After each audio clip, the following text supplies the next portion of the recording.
जय भीम। नमो बुद्ध। साथियों 1 अगस्त 2024 को सुप्रीम कोर्ट ने जो निर्णय दिया आरक्षण के ऊपर, उसके बाद तमाम आरक्षण पाने वाले जो समाज हैं, जो वर्ग हैं, उनमें कौतूहल पैदा हो गया और बहुत ज़्यादा चर्चा का विषय भी बन गया। आज भारत को आज़ाद हुए अगर हिसाब लगाएं तो भारत की आज़ादी को 77 साल हो गए हैं। संविधान को लागू हुए 74 साल हो गए हैं। इन 74 साल में अब इस बात की भी समीक्षा की जानी चाहिए कि जो आरक्षण की जो व्यवस्था है उसको कब तक बनाए रखना ज़रूरी है। ये बहुत ही अहम और मुश्किल बात समझ में आती है। मुश्किल बात इसलिए क्योंकि कुछ लोग जो हैं षड्यंत्र रचते हैं, दिखावा करते हैं, छलावा करते हैं, धोखा करते हैं। जब किन्हीं तथ्यों के प्रति धोखा हो, दिखावा हो, छलावा हो, षड्यंत्र हो, तो फिर उन तथ्यों पर निर्णय कर पाना बड़ा मुश्किल हो जाता है।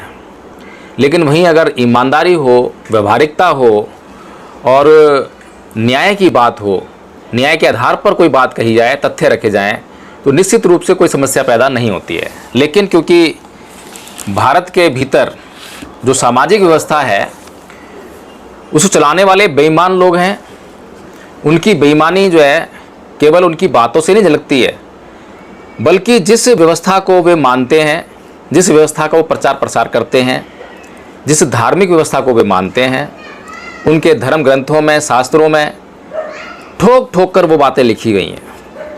और कोई भी धर्म ग्रंथ उठाकर देख लीजिए, पढ़ लीजिए, और आपको जो है उसमें वो साफ साफ नज़र आता है किस प्रकार से एक वर्ग दूसरे वर्ग का शोषण करने के लिए षड्यंत्र रच रहा है। जब ऐसी व्यवस्थाएं देश में मौजूद हों तब लोगों को जो है सचेत होना ही पड़ता है और सचेत होकर अपने लिए कुछ सोचना पड़ता है, संदेह करना पड़ता है, जांच करनी पड़ती है। तो इसीलिए जो है आज 77 साल 74 साल के बाद भी आरक्षण जबकि आज समाप्ति की तरफ बढ़ना चाहिए था, लेकिन समाप्ति की तरफ नहीं बढ़ पाया है, तो उसके क्या कारण हैं?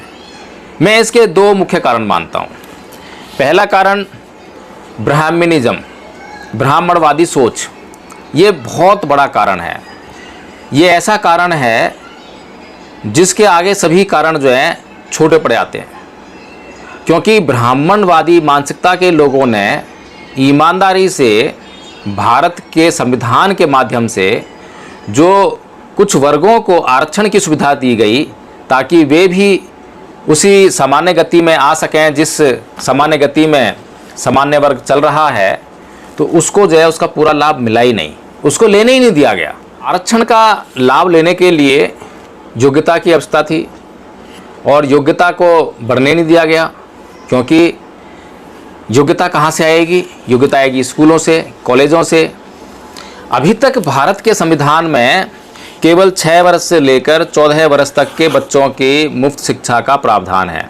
अब जब केवल 6 वर्ष से 14 वर्ष तक के बच्चों को ही आप पढ़ाएंगे और आगे बच्चे पढ़ेंगे ही नहीं, तो नौकरी आप किसको दे रहे हैं? क्या 8वीं क्लास पास को आप प्रथम श्रेणी की नौकरी दे सकते हैं?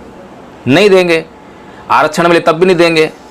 तो फिर जब भारत की सरकार जब तक ये व्यवस्था लागू नहीं करती है कि वो ग्रेजुएशन, पोस्ट ग्रेजुएशन, पीएचडी जहाँ तक पढ़ाई कर सकता हो इस वर्ग का छात्र, वहाँ तक जो है मुफ्त पढ़ाई की सुविधा उस वर्ग के छात्र को उपलब्ध हो, तब तक ऐसी व्यवस्था नहीं आती है, तब तक तो ये साफ सी बात है कि आरक्षण की व्यवस्था लागू रहनी चाहिए। इस पर किसी को संदेह नहीं होना चाहिए, किसी को आपत्ति नहीं होनी चाहिए, क्योंकि आप पढ़ने का ही मौका नहीं दे रहे हो। आरक्षण के आधार पर नौकरी पाने का जो अधिकार है वो तो उसको जब प्राप्त होगा जब वह पढ़ाई लिखाई करेगा, और पढ़ाई लिखाई से आप वंचित कर रहे हैं।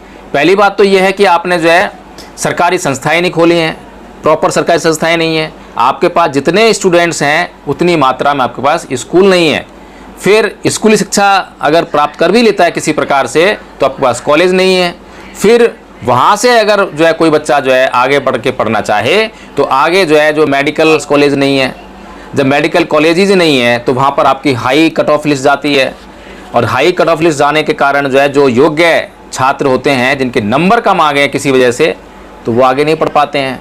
तो कैसे सरकारी नौकरियां वे हासिल करेंगे? तो तो इसलिए जो है सबसे पहली ज़रूरत इस बात की है, जब आरक्षण की व्यवस्था की समीक्षा करने सुप्रीम कोर्ट बैठे, जब आरक्षण की व्यवस्था की समीक्षा करने जब संसद बैठे, जब आरक्षण की व्यवस्था की समीक्षा कोई आम आदमी करने बैठे, तब उसको इस बात पर गौर जरूर कर लेना चाहिए कि क्या भारत के प्रत्येक नागरिक के लिए, विशेष तौर पर जो आरक्षण प्राप्त वर्ग हैं, उनके लिए पर्याप्त मात्रा में स्कूल, कॉलेजेस, शैक्षणिक संस्थाओं के दरवाजे खुले हैं, उनको कहीं उस अधिकार से वंचित तो नहीं किया गया है। अगर ऐसा किया गया है तो आप एक झटके में ही फैसला ले सकते हैं कि इस आधार पर जो है अभी आरक्षण की व्यवस्था आगे चलनी चाहिए। ये तो हो गई बात सरकार के एंड पर, जो कि सरकार ने अभी तक जो है अपनी नीयत दिखाई नहीं है। अभी तक जो है आपका जो 21A आर्टिकल जो संविधान का है वो कब आया, आप खुद सोचिए। संविधान के लागू होने के कितने सालों बाद जो है उसको लागू किया गया, जिसमें राइट टू एजुकेशन दिया गया, जिसमें कि जो नीति निर्देशक सिद्धांत थे, जहां पर यह व्यवस्था थी कि राज्य जो है यह प्रयास करेगा कि सभी छात्रों के लिए मुफ्त एजुकेशन प्रोवाइड करा सके। उस व्यवस्था में केवल 6 वर्ष से लेकर 14 वर्ष तक के बच्चों की स्कूली एजुकेशन को मुफ्त करने का बस प्रयास किया गया आर्टिकल 21A के माध्यम से, राइट टू एजुकेशन लाकर। केवल इतना छोटा सा काम है, और उसके बाद जो है पूरा का पूरा जो सामान्य वर्ग है वो चीखने लगता है, चिल्लाने लगता है कि आरक्षण को खत्म करो, आरक्षण खत्म करो। क्यों खत्म करो भाई आरक्षण को? क्या जब भारत आज़ाद हुआ था तो क्या इस देश की ज़मीन में बराबर की हिस्सेदारी हुई थी? क्या जिन लोगों के पास बहुत भारी संख्या में ज़मीनें थीं, क्या उन्होंने वो अपनी ज़मीनें सरकार को दे दी थी? ईमानदारी की बात तो ये होती, जिनके पास ज़मीनें थीं, जितनी भी ज़मीन थी, वे सरकार को जो सुपुर्द कर देते और सरकार से कहते कि देखिए हमने भी इसी देश में जन्म लिया है और हमारे और भाई भी हैं जिन्होंने इसी देश में जन्म लिया है, हम सब भाई भाई हैं, हमें जन्मजात कुछ भी ऐसी असमानता नहीं मिलनी चाहिए कि हमें तो कुछ सुख सुविधाएँ मिलें लेकिन हमारे दूसरे भाइयों को उससे वंचित रखा जाए। तो इसलिए आप जो है ये ज़मीन लीजिए और इसको सबसे पहले जो है सब में बराबर बांट दीजिए, ताकि हम सच्ची आज़ादी को जो है समझ सकें, सच्ची आज़ादी को जी सकें। तब तो जो अपनी ज़मीनें देने वाले लोग थे वो फ़ख्र से सर ऊँचा कर सकते थे कि देखिए हमने देश में जन्मे हर एक नागरिक के अधिकारों की रक्षा की है, उसके अधिकारों को सुनिश्चित करने का प्रयास किया है। लेकिन ऐसा किसी ने नहीं किया। जो राजा रजवाड़े थे, जिनके पास ज़मीनें थी बहुत सारी जो है, उनको भी सरकार ने अधिग्रहण करने में कितनी मशक्कत करनी पड़ी। तो कहने का मतलब ये है कि ये मामला है शोषण का, ये मामला है निजी स्वार्थों का, जिसको कोई छोड़ना चाहता नहीं है। अब सपोज एक बात और देखिए कि अगर मान लीजिए इस देश की ज़मीन में सभी लोगों को बराबर का अधिकार मिल जाता, मान लीजिए कि 1-1 एकड़ ज़मीन जो है सभी लोगों को मिल जाती, सभी को, किसी के पास उससे फालतू नहीं होती, तब क्या होता? तब भी एक असमानता थी। असमानता थी 1950 से पहले की व्यवस्था की। 1950 से पहले मनुवादी व्यवस्था लागू थी और मनुवादी व्यवस्था के तहत जो है एक बहुत बड़े वर्ग को शिक्षा से हजारों साल तक वंचित रखा गया। अब किसी व्यक्ति को आप जो है हजारों साल तक अगर शिक्षा से वंचित रखोगे तो क्या उसका दिमाग का विकास हो पाएगा? क्या उसका दिमाग का विकास उसी तरह हो पाएगा कि जो कि हजारों साल तक जो है शिक्षा लेता रहा, शिक्षा से अपने चिंतन मनन करता रहा, मंथन करता रहा, सोचता रहा, विचारता रहा, योजनाएं बनाता रहा, षड्यंत्र रचता रहा? उसके दिमाग की तुलना उस दिमाग से आप कैसे करेंगे? तो निश्चित रूप से अगर 1-1 एकड़ ज़मीन बांट भी दी गई होती तो थोड़े ही समय के बाद वो 1 एकड़ ज़मीन जिसको मिली है, जिसको हजारों साल तक शिक्षा से वंचित रखा गया है, उसकी ज़मीन तो वो वापस ले लेता, अपने कब्जे ले लेता। ये तो बात निश्चित थी, क्योंकि उसके पास जो है शिक्षा नहीं है, उसको सुरक्षित रखने के लिए कोई साधन नहीं है। फिर ये लोग जो हैं शोषण और अत्याचार सहन करने वाले लोग, अब तो दबे कचले लोग, ताकत प्राप्त नहीं की है, लड़ने झगड़ने वाले लोग नहीं हैं, बल्कि इनके साथ में लड़ाई झगड़ा किया गया है, हिंसा की गई है, बहुत बड़े पैमाने पर हिंसा की गई है, जिससे कि ये वर्ग जो है सहमा सहमा रहता है, डरा डरा रहता है। तो इस तरह से जो है यही 1 एकड़ ज़मीन सब पे बांट गई होती तो जो बाहुबली लोग हैं वे लोग अपने बाहुबल के द्वारा इनसे छीन लेते ज़मीन। अब भी तो ऐसा हुआ है, पता नहीं कितनी ज़मीन पर जो है बाहुबलियों के द्वारा कब्जा किया गया है। सरकारों ने वो ज़मीन उनसे छुड़वाई नहीं है, बल्कि जिनके कब्जे में चली गई गली चली गई। तो इस प्रकार से कहने का मतलब ये है कि पहली बात तो जो आज़ादी के समय में स्थिति होनी चाहिए थी, आज़ादी के सही मायने होने चाहिए थे, उन मायनों को जो है अपनाया नहीं गया।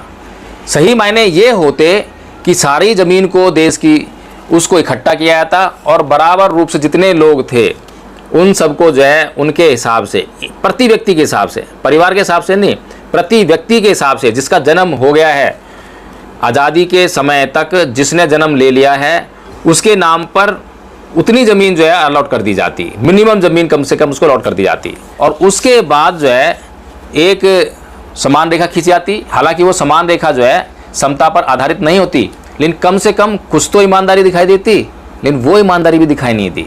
वो ईमानदारी दिखाई नहीं दी। हज़ारों साल की जो गुलामी, अत्याचार, शोषण और वो सब कुछ था, वो दिखाई नहीं दिया। बजाय इसके जो है आज लोग बोल रहे हैं कि आरक्षण की व्यवस्था को ख़त्म करो, आरक्षण की व्यवस्था ख़त्म करो।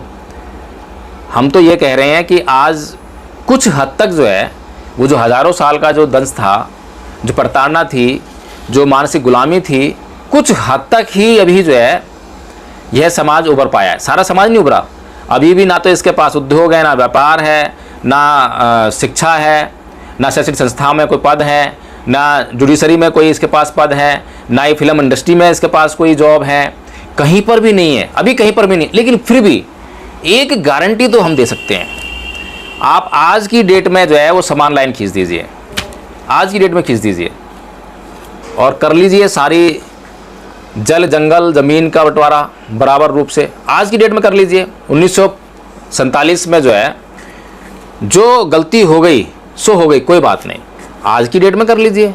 आज की डेट शुरू कर देते हैं और अपनी ज़मीन को जो है अपने भाइयों में बांटने में क्या प्रॉब्लम है, क्या समस्या है? समस्या ये है कि अगर मैं अपने भाई को अपना भाई मानूं तो कोई समस्या नहीं है, लेकिन मैं अगर अपने भाई को भाई ना मानूं, मैं उसको हिंदू मानूं, मैं उसको मुसलमान मानूं, मैं उसको चमार मानूं, मैं उसको चूड़ा मानूं, मैं उसको वाल्मीकि मानूं, खटीक मानूं, ब्राह्मण मानूं, क्षत्रिय मानूं, तो फिर कैसे दूंगा मैं उसको अपना हिस्सा, कैसे दूंगा अपनी ज़मीन? यहाँ तो जो ब्लड रिलेशन के जो भाई होते हैं वो आपस में नहीं बांटते हैं, तो ये कैसे बांटेंगे? फिर यही लोग चीख चीख कर, चिल्ला चिल्ला कर देशभक्त होने का दावा करते हैं कि हम बहुत बड़े देशभक्त हैं, हमसे बड़ा कोई देशभक्त नहीं है। एक तरफ अपने ही देश के लोगों से ये जो नफरत करते हैं, घृणा करते हैं, उनके दुख दर्द को देखते नहीं हैं, सोचते नहीं हैं उसके बारे में, उनको दूर करने के लिए कोई योजना नहीं बनाते हैं, अपनी संपत्ति को जरा सा भी उनको देने के लिए तैयार नहीं है। दूसरी तरफ ये दावा करते हैं कि ये देशभक्त हैं। अब बताइए देशभक्त के क्या मायने हैं? अगर भगत सिंह जो है देशभक्त था तो भगत सिंह ने क्या किया? कोई संपत्ति अर्जित की, उसको अपने लिए इस्तेमाल करता? नहीं, कभी भी नहीं। क्योंकि सच्चा देशभक्त तो वही है जहाँ पर उसको दिखाई दे रहा हो कि उसके देश जो है बदहाली में है, तो उसकी कैसी संपत्ति, कैसा सुख, उसके लिए तो देश के लोगों का सुख ही सच्चा सुख है, तभी वो देशभक्त हो सकता है। तो साथियों, एक तो बात हो गई कि व्यवस्था में ईमानदारी नहीं है, जिसकी वजह से आरक्षण की व्यवस्था खत्म नहीं की जा सकती। दूसरी सबसे महत्वपूर्ण बात यह है कि कब तक जो है एक आदमी को आप जो है शोषित मानेंगे, आप उसको जो है मासूम मानेंगे, आप उसको कमज़ोर मानेंगे। अगर वो व्यक्ति अपनी कमज़ोरी को दूर करने का प्रयास ही नहीं कर रहा है, तब क्या करेंगे? क्योंकि एक एफर्ट तो सरकार का है, दूसरा एफर्ट जो है खुद का भी है। अब हम जो है इस समाज के भीतर की पर्सनल बात पे आते हैं। इस समाज के महापुरुषों ने बहुत अच्छा मार्गदर्शन जो है इस समाज के लिए प्रस्तुत किया। वो मार्गदर्शन क्या था? बाबा साहब डॉक्टर भीमराव अंबेडकर 1950 में संविधान को लागू करते हैं और 1956 में धर्मांतरण करते हैं। 14 अक्टूबर 1956 को बौद्ध धर्म को ग्रहण करते हैं और अपने लाखों अनुयायियों को बोलते हैं कि आप भी बौद्ध धर्म को अपना लीजिए। जितना जल्दी आप बौद्ध धर्म अपनाएंगे उतना जल्दी आपका विकास सुनिश्चित होगा, आप सभी दुखों से मुक्त हो जाएंगे। ये क्या कह रहे हैं बाबा साहब? अगर बाबा साहब ये कह रहे हैं कि बौद्ध धर्म को अपना लेने के बाद जो है वो सभी दुखों से मुक्त हो जाएंगे, उनके लिए जो है मार्ग प्रशस्त हो जाएगा, उनको एक अच्छा मार्ग मिल जाएगा जिस पर चलकर वे अपने जीवन के सारे कष्टों से मुक्त हो सकते हैं, तो क्या उनकी बात में दम नहीं है? असली बात तो यही है। असली बात यही है कि जो वर्ग आरक्षण की मांग करता है, लगातार आरक्षण आरक्षण चिल्लाता है, वो निश्चित रूप से जो है आरक्षण को इसलिए बनाए रखना चाहता है क्योंकि उसकी जाति बनी हुई है और वो जाति को बनाए रखना चाहता है। जाति गई तो आरक्षण गया, आरक्षण से उसको प्यार हो गया, पता नहीं क्या प्यार हो गया, ये भी समझ में नहीं आता क्यों प्यार हो गया है।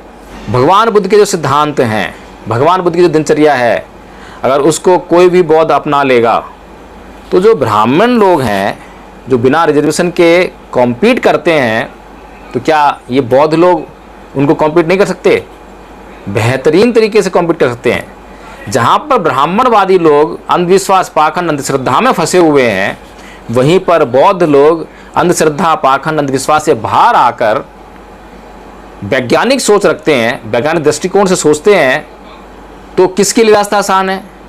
फिर जो ब्राह्मणवादी संस्कृति है वो राग रंजित कर देने वाली संस्कृति है, प्रमादी संस्कृति है, प्रमाद में फंसाने वाली संस्कृति है, यानी कि वो आपको जो है भोग विलास का रास्ता दिखाती है। और बौद्ध संस्कृति जो है आपको प्रमाद से रहित जीवन जीने के लिए प्रेरित करती है कि जीवन के किसी भी क्षण में प्रमाद मत कीजिए। प्रमाद मतलब आलस मत कीजिए, इतना बड़ा सिद्धांत। राग मत कीजिए, यानी कि जहाँ पर मनोरंजन आपको दिखाई दे रहा है, एंटरटेनमेंट दिखाई दे रहा है, वहाँ मत फंसिए। ये एंटरटेनमेंट जो है आपको प्रमादी बना देगा। आप प्रमादी बन गए तो आप अपने लक्ष्य से भटक जाएंगे, आप लक्ष्य को प्राप्त नहीं कर सकते। इतने महत्वपूर्ण संदेश, इतनी महत्वपूर्ण संस्कृति, अगर इसके प्रभाव में बौद्ध समाज आ जाए, यही जो अपने आप को अछूत कहते हैं, एससी कहते हैं, एसटी कहते हैं, ओबीसी कहते हैं, अगर ये लोग जो हैं बौद्ध बन जाएं और बौद्ध संस्कृति को अपना लें, बौद्ध दिनचर्या को अपना लें, तो क्या ब्राह्मण तो सारी नौकरियों से बाहर हो जाएंगे। ब्राह्मण जुडिशरी से बाहर हो जाएगा, ब्राह्मण एडमिनिस्ट्रेशन से बाहर हो जाएगा, ब्राह्मण जो है राजनीति से बाहर हो जाएगा, कहीं दिखाई देने वाला नहीं है। एकमात्र रास्ता जो है बहुत अच्छा रास्ता बाबा साहब दिखा करके, लेकिन प्रॉब्लम ये है कि कंफर्ट जोन बहुत ही घातक होता है। एक आदमी ने जो अपना कंफर्ट जोन बना लिया तो बना लिया, उसके बाहर आने में उसको जो है तुरंत ही, जैसे कि हम अपने घर के भीतर जो है कैद हो गए हैं। अब घर में एसी लगा हुआ है, घर में कूलर लगा है और घर में हीटर भी है, सर्दी पड़ी तो हीटर चला दिया, गर्मी पड़ी तो एसी चला दिया, कूलर चला दिया। लेकिन जैसे ही हम इस घर के बाहर कदम रखते हैं, चिलचिलाती गर्मी सामने आता है, वो सहन होती, तुरंत भाग के जो है घर में वापस। तो ये इसको कहते हैं कंफर्ट जोन, कि कंफर्ट जोन के बाहर जाकर जो है वो अपने लिए संघर्ष करना नहीं चाहता है। जैसे ही संघर्ष में पड़ता है वैसे ही जो वापस भागकर जो है कंफर्ट जोन में भाग जाता है। जब तक कंफर्ट जोन में रहेगा तब तक जो है वो कभी भी उपलब्धियों को हासिल नहीं कर सकता, लक्ष्य को प्राप्त नहीं कर सकता। इसीलिए बाबा साहब डॉक्टर भीमराव अंबेडकर लोगों को बौद्ध बनने के लिए प्रेरित करते हैं कि बौद्ध बनिए। जितना जल्दी आप बौद्ध बनेंगे उतना जल्दी आप अपने पैरों के ऊपर खड़े हो जाएंगे, सेल्फ डिपेंड हो जाएंगे। आरक्षण की जो बैसाखी आपकी जरूरत ही नहीं पड़ेगी। आरक्षण का लाभ उन लोगों के लिए छोड़ दीजिए, अपने आप छोड़िए। अगर आप अपने आप को योग्य कहते हैं, और जितने लोग, बहुत से लोग मैंने सुने हैं ये कहते हुए कि नौकरी तो हमने अपनी योग्यता से प्राप्त की है, अगर आप योग्य हैं तो आरक्षण का लाभ मत लीजिए। आप अपने एफर्ट्स करके जो है सामान्य वर्ग की सीट लीजिए और ये आरक्षण का लाभ दूसरे लोगों के लिए छोड़ दीजिए। लेकिन नहीं, ये बहुत ही दुष्ट किस्म के लोग हैं, ये नाफरमानी करते हैं। ये जो है बाबा साहब का किया उसको मानते नहीं हैं, बाबा साहब का गुणगान नहीं करना चाहते हैं, लेकिन उसको नकारना चाहते हैं कि बाबा साहब ने आरक्षण दिया तो नौकरी तो हमने मेहनत करके पाई है ना, हमारे अंदर योग्यता ना होती, हम मेहनत ना करते तो नौकरी कैसे मिलती, आरक्षण नौकरी कैसे मिलती। ठीक है, आपके अंदर योग्यता है, क्षमता है, तो आप वही क्षमता और वही योग्यता जो है सामान्य वर्ग की सीट को कॉम्पीट करने के लिए दिखाइए। योग्यता है, क्षमता है, वहाँ भी दिखा सकते हैं आप जो है, इसको छोड़ दीजिए इसको जो है, लेकिन ऐसा नहीं करते। तो साथियों, कुल मिलाकर जो है हमें अपने भीतर झांकने की बहुत भारी आवश्यकता है। जो दुश्मन है वो तो षड्यंत्र रचेगा। और ये मैं कह रहा हूँ कि ये दुश्मन जो आपके लिए कर रहा है, जो बीज बो रहा है, इसमें आपका भला है। अगर वो कहता है कि आरक्षण छोड़ दो, तो आरक्षण को आप जितना जल्दी, जितने ज़्यादा लोग छोड़ने की कोशिश करेंगे उतना ही आपका फ़ायदा होगा, उतना ही आप उनको जो है कॉम्पिटिशन देंगे। जब उनकी सीटों पर जाकर उनको कॉम्पिटिशन देंगे, उनकी सीटें लेंगे, तब क्या कहेंगे वो जो है, फिर किसका आरक्षण छोड़ने की बात कहेंगे, फिर बस की नहीं है। आज तक का इतिहास रहा है कि आज तक के इतिहास में जो सवर्ण समाज है, जो सामान्य वर्ग है, वो कॉम्पीट नहीं कर पाया है, प्रतियोगिता कर ही नहीं पाया, प्रतियोगिता से घबराता है। पर समस्या तो ये है कि हम खुद जो है उस प्रतियोगिता में जाना नहीं चाह रहे हैं। जब हम उस प्रतियोगिता में बैठना शुरू कर देंगे, इतना बड़ा समाज है, 85% समाज उस 15% को निकाल के बाहर कर देगा। थोड़ा सा तो संघर्ष करना ही पड़ता है, थोड़ा सा तो मतलब कष्ट उठाना ही पड़ता है। ऐसा नहीं है कि बिना कष्ट उठाए एक बार आप फेल होंगे, 2 बार होंगे, 10 बार ही फेल हो सकते हैं, लेकिन बार बार उसका अभ्यास करेंगे तो आपको आदत हो जाएगी। आपको आदत हो जाएगी उसी कट ऑफ को हासिल करने के लिए। और जब आपको एक बार ये आदत लग गई, फिर कोई समस्या नहीं है। बस एक बार आपने उस लक्ष्य को हासिल कर लिया, फिर कोई समस्या नहीं है। तो आंदोलन आप जो है उस बात के लिए कीजिए जहां वास्तव में उसकी ज़रूरत है। निसंदेह सुप्रीम कोर्ट का फैसला जो है एक षड्यंत्र के तहत दिया गया फैसला है, उसकी निंदा की जानी चाहिए। उसको सही रूप से जो है दोबारा से जो है उस समीक्षा की जानी चाहिए। ये मनुवादी जो संसद जो है जब कानून बनाएगी तो उस कानून में ईमानदारी दिखाने का प्रयास करे, फिर से कोई षड्यंत्र दिखाने का प्रयास ना करे और लोगों के कल्याण की भावना रखे और इस बात को लक्ष्य बनाए कि जितना जल्दी इस आरक्षण की व्यवस्था को ख़त्म किया जा सके। क्योंकि ख़त्म करने के लिए क्या करना पड़ेगा, आपको बहुत भारी मात्रा में स्कूल, कॉलेजेस, शैक्षणिक संस्थान ये आपको बनाने पड़ेंगे। आपको जो है हर एक उस वर्ग के समाज के व्यक्ति की शिक्षा को निश्चित करना पड़ेगा। कोई भी व्यक्ति जो है जब तक न्यूनतम शिक्षा हासिल ना कर ले, न्यूनतम शिक्षा का जो स्तर जब ऊंचा से ऊंचा ना हो जाए, तब तक आप जो है ये आरक्षण को ख़त्म करने की बात भी मत सोचना। और दूसरी तरफ जो है इस समाज के लिए ये संदेश कि जितना जल्दी आप जो है समाज इस आरक्षण को छोड़ें उतना बढ़िया, जितना जल्दी छोड़ते जाइए, अपने पैरों पे खड़े होते जाइए, आपके अंदर कोई कमी नहीं है। आप दिमाग से, मन से, संकल्प से उस सामान्य वर्ग से कहीं ज़्यादा ऊंचे हैं। आपके महापुरुषों ने बार बार करके दिखाया है। बुद्ध के बराबर कोई संकल्प ही नहीं है, कोई त्याग तपस्या वाला नहीं है। बाबा साहेब के बराबर कोई त्याग तपस्या वाला नहीं है। एक एक महापुरुष, उनके पास आपके महापुरुषों का अंश भी नहीं है, 1%, 2% भी नहीं है। आपके महापुरुषों की प्रेरणा आपके पास है, आपके महापुरुषों के काम, त्याग, तपस्या, बलिदान का उत्साह आपके पास है। उसका इस्तेमाल कीजिए और आगे बढ़ जाइए। जय भीम, नमो बुद्धाय।